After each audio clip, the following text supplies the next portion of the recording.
भूखा राजा और गरीब किसान की कहानी। सालों पहले एक नगर का राजा अपने राज्य में रात को अपना रूप बदलकर घूमता था। वो रूप बदलने के बाद लोगों से मिलकर अपने यानी राजा के बारे में जानने की कोशिश करता और उनकी समस्याओं को समझता था।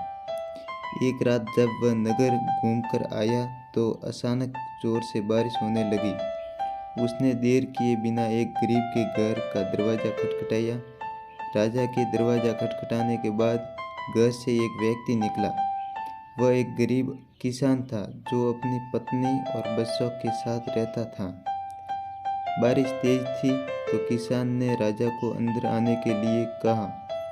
राजा ने घर में जाने के बाद पूछा, क्या आप मुझे कुछ खिला सकते हैं? मुझे बहुत तेज भूख लगी है। वो गरीब किसान और उसका परिवार 3 दिनों से भूखा था और उसके घर में एक भी दाना अन्न का नहीं था। किसान के मन में हुआ कि भले ही हम भूखे हैं लेकिन अपने अतिथि को यूँ भूखा नहीं रख सकते। अब किसान ये सोचकर बेचैन हो गया कि अपने अतिथि का पेट कैसे भरा जाए। तभी उसने घर के सामने वाली दुकान से चावल चुराने की तरकीब सोची। उसने सिर्फ अतिथि के लिए 2 मुट्ठी चावल लिया और उसे पकाकर राजा को खिला दिया।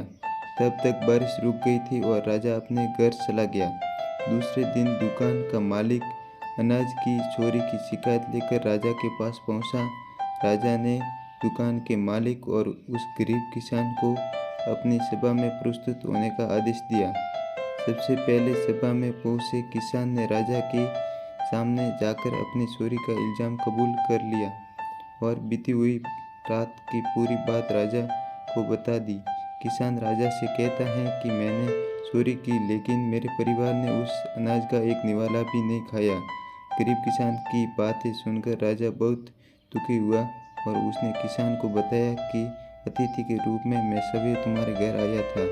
इसके बाद राजा ने सभा में पहुंचे दुकानदार से पूछा कि क्या आपने अपने पड़ोसी को चोरी करते हुए देखा था? दुकानदार ने जवाब दिया कि हाँ, मैंने इसे रात में चोरी करते हुए देखा था।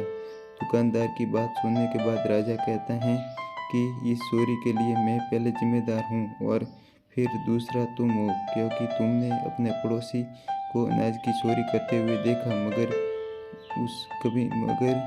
कभी उसके भूखे परिवार को नहीं देखा। तुम अपने पड़ोसी होने का धर्म बिल्कुल निभा नहीं पाए।